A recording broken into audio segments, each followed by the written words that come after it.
Muhammad Ali is a legend in the world of boxing. He rose to success early in his career and is still one of the greatest to ever compete in the ring. But what a lot of boxing fans didn't know was that his 1964 heavyweight championship win was influenced by the Mafia. At least, this is one of the biggest theories surrounding that infamous punch that knocked out his opponent. In today's video, we're going to delve into the life and career of this heavyweight legend. But more importantly, we'll cover how the Mafia has been entangled throughout his career journey. This includes the mysterious death of his opponent from the 1964 fight, Sonny Liston, and friends the boxer made through activism. This may not be a surprise to some of our viewers. The Mafia used to have a lot of power over the boxing industry. Before we uncover the Mafia's past influence on the industry, let's take a look at how Muhammad Ali's career started. Muhammad Ali had a reputation as the best boxer to ever compete. But before he became a boxing sensation, he was just a kid named Cassius Marcellus Clay Jr. from Kentucky. He didn't get into fighting until he was 12 years old. The young teen was riled up after his bicycle was stolen. He told Joe Martin, a local police officer who also taught boxing lessons at the gym, that he would beat up the culprit when they found out who had the bike. The officer had a hunch that the kid didn't know how to fight, so he suggested fighting lessons instead and took Cassius Jr. under his wing. Joe taught Cassius a lot of sparring techniques that helped influence his boxing career. In 1954, he competed in his first amateur match and won by a split decision. During his teens, he focused on competitive fighting, but he also attended Central High School in Louisville. His grades were nowhere near the passing point. Teachers wanted to hold him back, yet the school's principal refused to allow it. By senior year, Cassius was training for the Olympics. He had already won several tournaments and showed a lot of potential. His future was already set for him. In 1960, Cassius earned a place on the U.S. Olympic boxing team. He was making a big impression with his skills in the ring. The young fighter was fast on his feet, challenging some of the top competitors. During the Olympics, he won his first 3 bouts. Then he competed against Zbigniew Pierzkowski for the final match, where he came out victorious, winning the light heavyweight Olympic gold medal. After the Olympics, Cassius Clay Jr.'s boxing career was on the rise. He was earning sponsorships and competing professionally. On top of it all, he was also winning on a steady basis. So you might be wondering how this young fighter was tangled in the mob's web. Well, this all began with a boxing match in 1964 against Sonny Liston. But before we can get into that, we need to delve into the Mafia's grip on boxing at the time. If there's one thing we know about the Mafia, it is that they will be where the money-making opportunities are. Throughout the 1940s and 1950s, the Mafia had a stronghold on many industries. Boxing was one of the main industries that mobsters were successful in controlling. This was because boxing was easier to manipulate than other sports. There were only 2 competitors in each round. Mobsters saw and took the opportunity to turn a profit from corrupt fights. After all, men of the Mafia are experts when it comes to intimidation tactics. They would blackmail fighters to turn the events in their favor and earn a fortune. Even some of the best fighters were willing to throw a match at the Mafia's request. Many up-and-coming fighters were able to benefit from the Mafia's influence in the sport. A lot of these boxers grew up in poverty and were poorly educated. When they were approached by a member of the Mafia with an offer, even if it meant losing a match, it could be a token to further their success in the long run, or at least get a hefty payday. But not every fighter was so easily influenced. Sugar Ray Robinson was approached several times by mobsters with an offer. While he expected there to be drawbacks, Sugar Ray refused every offer that came his way. He was persistent on achieving greatness independently. Luckily for him, the Mafia didn't make life difficult for refusing their offers. The only real setback that Sugar Ray faced was that it took him longer to get a world title than if he had the help of influential criminals by his side. There were several Mafia figures that were wrapped up in the world of boxing, but 2 of the most dominant mafiosos were Blinky Palermo from the Philadelphia crime family and Frankie Carbo from the Lucchese crime family. They were in control of the International Boxing Club. Of course, this legitimate club was just a front for an illegitimate operation. These mobsters were running plenty of underhand deals through the club, including bribing judges and fixing matches. They earned thousands of dollars in the process until their operation came crashing down in the 1960s, sending both men to prison. Of all the men I fought in boxing, Sonny Liston was the scariest. Muhammad Ali. On February 25, 1964, 22-year-old Cassius Clay Jr. entered the ring to compete against Sonny Liston for the title shot. At this time in his career, Cassius was known to be relentless in the ring. However, he was still new to professional boxing, especially when his career was compared to Sonny Liston's at the time. Entering that match, Sonny had a reputation as one of the scariest boxers of the era. He was arrogant, mean, and known to be involved in some shady business. When it came to his fights, he didn't just win, he completely destroyed his opponents. His goal was to leave every opponent haunted by the thought of him. Sonny Liston may have had a terrifying reputation, but that didn't stop young Cassius from throwing a few words his way. Before the match started, the 22-year-old could be heard trying to rile Sonny up. When the bell rang for this match, the audience was unaware that they were about to witness history in the making. 104 seconds into the fight, Cassius delivered the famous Phantom Punch. This punch was allegedly so fast that people at the ringside didn't even see it, but what they did see was Sonny lying out cold on the canvas. This caused one of the most debated moments in boxing history. Cassius had a reputation for being lightning fast in the ring, but was he fast enough to deliver a punch that couldn't be seen? And then there is Sonny Liston, a man who was known to be connected to some pretty crooked people. Could he have faked the hit to lose the fight intentionally? What was seen was Sonny sprawled out on his back, unable to get up. Cassius stood above him, shouting at him to get up and continue the match. He was supposed to be in the ring with one of the toughest fighters of his era. Even he couldn't believe what he saw. A photo was snapped of Cassius in this moment, forever making sports history, as he yelled, "You're supposed to be bad. Nobody will believe this." Even Sonny's wife Geraldine admitted in an interview many years after his death that she thought he was paid off to give the fight away, even though there was nothing that could prove this. Whether the loss was intentional or not will remain a mystery. Sonny was unable to answer the bell at the 7th round, and Cassius was named the heavyweight champion of the world, celebrating with the quote, "I am the greatest." This new title showed promise for Cassius's future as a professional boxer. However, it also negatively impacted Sonny Liston, sparking the beginning of a downward spiral. After the heavyweight championship loss, Sonny Liston's career was in shambles. He had just faced the biggest embarrassment of his boxing career. It wasn't the loss to young Cassius that stung so much as the public call-out. Everyone was convinced that he threw the match, and there was a corrupt reason behind it. Accusations were causing a stir as people debated the possibility that Sonny's connections with the Mafia were deeper than expected. Crime has always been a part of Sonny's life. He was often getting in trouble when he was young, but didn't get his first serious conviction until the age of 22, when he was arrested for armed robbery. During his stint in prison, a Catholic priest ran the inmates' gym. This priest noticed a lot of potential in Sonny. He had the physique and skills to become a fighting legend.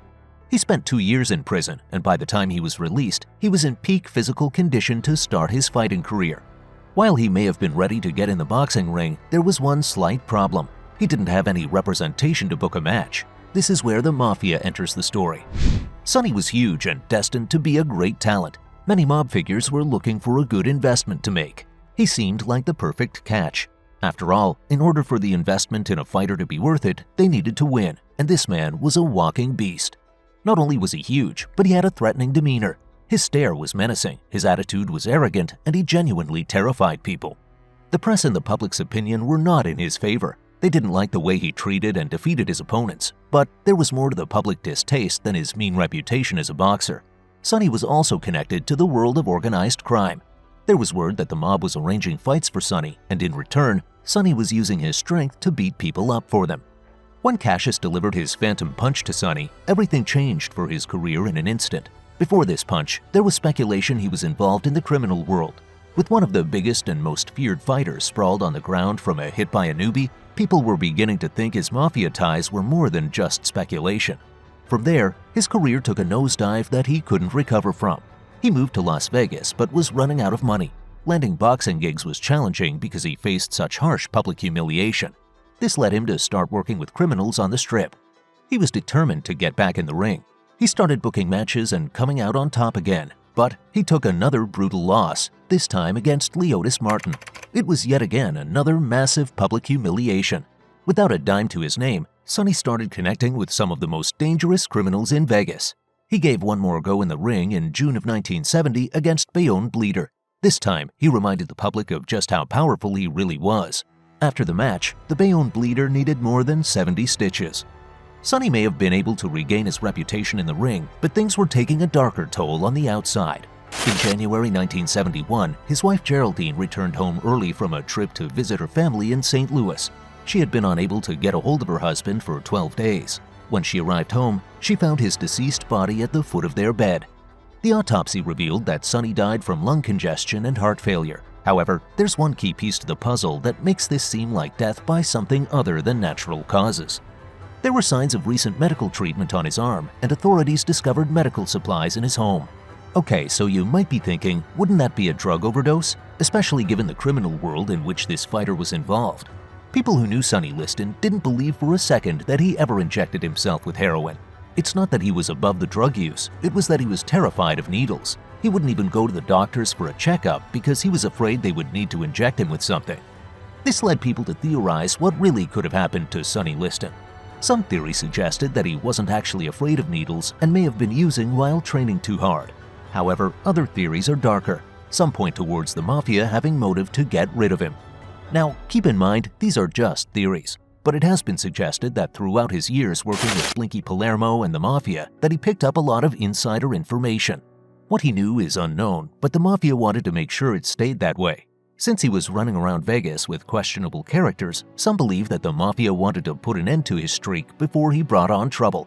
Could this be the possible reason behind his sudden and mysterious death? This may be one of the eeriest mysteries in boxing history. Okay, let's get back to the star of our story. Up until this point, we've been referring to Muhammad Ali by his birth name Cassius. You might be wondering how the name change came around. This takes us back to 1962, when Cassius met Malcolm X at a rally. He was inspired by the bravery and fearlessness of Malcolm X. This inspired him to become more involved in the Black Muslim group. Throughout the years, Cassius spent a lot of time with Malcolm X in the group, but it wasn't until after his heavyweight championship win that he officially converted to Islam. When he first converted, he went by the name Cassius X. However, he soon settled on the name Muhammad Ali. As he worked with the group, he became a voice for black equality. Muhammad was very outspoken about his views. This was one of the things many people admired about him outside the boxing ring. In 1967, when he was drafted for the war, he outright refused to go. He cited religious beliefs prevented him from fighting in the war, becoming one of the biggest anti-war protesters. Initially, he was sentenced to 5 years in prison and a $10,000 fine. However, his conviction was overturned and he didn't end up doing any jail time. Unfortunately, it wasn't all good news for the famous boxer. He was stripped of his boxing titles and lost his boxing license, so he wasn't allowed to compete for 3 years. The public had mixed opinions about him at the time. Many people criticized him as a draft dodger, which hurt his reputation. However, things started to change as the public changed their attitude towards war. Muhammad ended up getting invited to speak at anti-war rallies across college campuses. By 1970, his boxing license was reinstated and he was ready to return to the ring. Now, let's introduce another controversial figure into the story. This is Don King, a boxing promoter who played a significant role in the industry. After all, he was the one who convinced Muhammad Ali to take part in a charity boxing match in Cleveland. He also arranged the infamous Rumble in the Jungle, which we'll talk about more later in this video. For now, we're going to take a look into the life of Don King. He was an essential figure in restarting Muhammad Ali's career after he got his boxing license back. He also had a criminal background and ties to the Mafia. Initially, Don had dreams of pursuing a career in law, but life took him down another path and he became the owner of a tavern. He also got involved in the underground world of illegal bookmaking and gambling. In 1954, he intervened in a violent altercation, resulting in a fatality. Legal proceedings followed, but ultimately found him not guilty. Despite this legal outcome, it hinted at his propensity for conflict resolution. 12 years later, he was involved in a dispute with an indebted associate. The altercation turned tragic, leading to the associate's demise. He received a lengthy prison sentence, later commuted under undisclosed circumstances in 1971 and pardoned in 1983. Shortly after his prison release, he met Muhammad Ali and arranged a charity fight. This proved to be a success and the match brought in roughly $80,000. The event piqued Don's interest in the events and showed his potential as a promoter. Over the years, he was involved in many of the most historic boxing matches. He represented several fighters who became top names in the sport, like Mike Tyson, Joe Frazier, and George Foreman, just to name a few. But with his success came battles as well. Don King was involved in many lawsuits throughout the years for cheating fighters out of money. While this added more damage to his reputation, there was speculation about something darker. People hadn't forgotten about his sudden and quick release from prison. There were questions arising of who he was tied to and if they paid someone off to set him free. Now, Don King has never publicly spoke about any connections to the Mafia, but that hasn't stopped people from connecting the dots and figuring out that he was associated with the Gambino family, particularly his relationship with John Gotti. Don was even investigated about his connection to the notorious mob boss in 1992. A more interesting turn of events was an interview Sammy the Bull Gravano did with Patrick Bet David after he was released from prison. Sammy the Bull claimed that John Gotti had a fighter who he wanted to put against Mike Tyson. At the time, Don was the promoter for Mike Tyson. John Gotti sent one of his street guys to give the offer to Don. However, according to Sammy the Bull, Don turned down this offer and didn't want to get involved in any deals with the Gambino family. When the deal was turned down, Gotti was at the peak of his reign of terror. He took the turn down as a gesture of disrespect and ordered a hit on the popular promoter. Luckily for Don, the hitman hired for the job got cold feet and backed out. While Sammy was next in line to pull off the deed, he was able to talk some sense into the furious mob boss. He didn't think it was right to kill a man for turning down an offer, and if they did go through with it, they would kill a person nearly every week. Don King's brush with the Mafia has kept people talking for decades, but let's get back to the main event, Muhammad Ali. As we talked about earlier in the video, Muhammad Ali lost his boxing license when he refused to be drafted into the military. This loss set the boxer off for one of the biggest fights of his life. However, this time, it wouldn't be a match in the ring, it would be against the US Supreme Court. After multiple court cases, Muhammad saw a light at the end of the tunnel. Justice Potter Stewart reviewed the case and determined that no explanation was given for why Muhammad Ali's appeals were turned down. More education was needed on the boxer's religious background and motives. It was also recognized how influential he was as an athlete. Justice Potter Stewart convinced the other justices to reevaluate their decision. They redetermined the ruling in Muhammad's favor at an 8-0. This allowed him to get his boxing license back and start fighting again. Once his license was back, he connected with Don King. The charity event that Don set up turned out to be a massive success.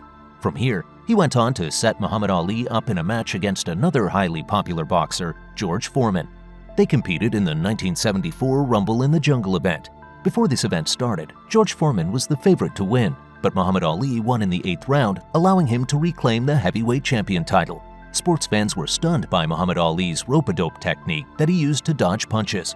He wore out a much younger George Foreman and claimed victory.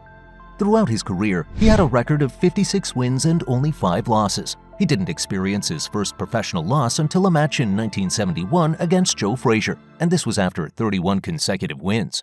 But Muhammad got his victory later in a rematch in 1974. Both popular fighters were even, so they needed one more rematch to see who the greater boxer really was. This happened in 1975 at the Thrilla in Manila event. Both men put up an impressive fight that went down in the books of sports history. But ultimately, Muhammad Ali was crowned victorious after the 14th round. Muhammad's record also included a whopping 37 knockouts. He ended up retiring at the age of 39 in 1981.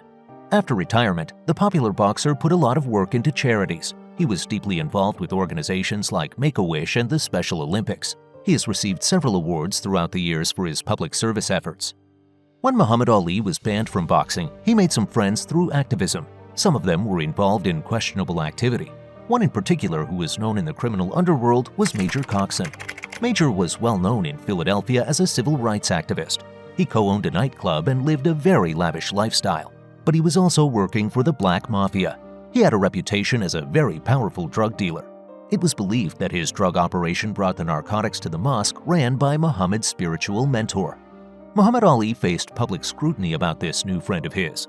Major Coxon had a criminal record and a mean reputation. Many people didn't feel this was the right person to be around the athlete, especially as he was trying to redeem his fractured reputation. But Muhammad didn't see it that way. He respected Major for his activism and business sense. He also wanted Major on board to get his PR up and started again, and he was willing to publicly support his new friend. However, while Muhammad Ali may have been connected to people that operated in the criminal underworld, he always kept his career separate.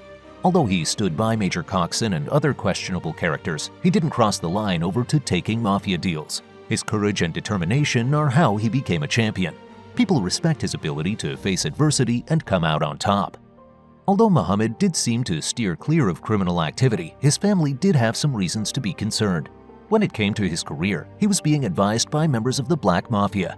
In the 1970s, PR wasn't as strict for famous figures as it is today. Publicists weren't actively trying to clean up their clients' images like they do now, so there wasn't really anyone to advise the boxer on who was good and who was bad for his public image. While Muhammad may have built an honorable legacy, the same could not be said about his mobster friend. Major Coxon got himself into trouble after a drug operation went wrong. Allegedly, there was a missing shipment between the Italian five families in New York and the Black Mafia in Philadelphia. Major was hired as the broker of that deal. Basically, he was either to find the missing narcotics or the thieves and bring them back to the Mafia. However, the men he hired for the job took out the thieves and never recovered the missing shipment. This put Major in the hot seat and on the Mafia's hit list. In 1973, 4 men believed to be from the Black Mafia arrived at his house and took revenge, leaving Major dead. Some reports claim that Major was with his daughter and her 2 sons on the night of the attacks. Other reports have claimed that it was his girlfriend and her 2 kids. Muhammad Ali is one of the greatest boxers in sports history. He has built his own legacy in and out of the ring. While this famous fighter wasn't working with the Mafia, mobsters played a significant role in scenes throughout his career. One of the things that captivated sports fans about Muhammad Ali was his arrogance and courage when it came to facing his opponents. Early in his career, he was known as a bully. He would taunt his opponents and get them fired up before a match. But make no mistake about it, he was just as quick on his feet as he was with his words. He was ready to back up every taunt and jab with his fists. Muhammad's first heavyweight championship win has been the subject of Mafia debates for years. While there are no connections to Muhammad having the Mafia rig the event in his favor, there is speculation about his opponent's stance with the mob. Muhammad's opponent, Sonny Liston, was getting into a lot of trouble and knew too much about the Mafia's inside work. There are theories that the Mafia paid him off to take a hit and lose the event. This was the beginning of their end to Sonny Liston. The next Mafia entanglement to wrap itself into Muhammad Ali's story was the Gambino family.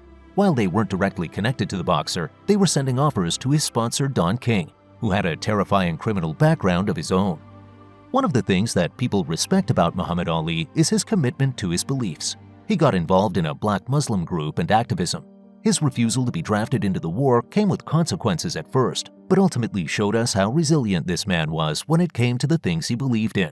That is what made him the greatest, whether he's fighting in the ring or for his beliefs. This wraps up our story on Muhammad Ali and how he took the heavyweight championship from the Mafia. Thank you for staying to the end of our video. We want to hear what you think in the comments below. Want to see more Mafia Mystique content? Make sure you hit like, share, and subscribe for more.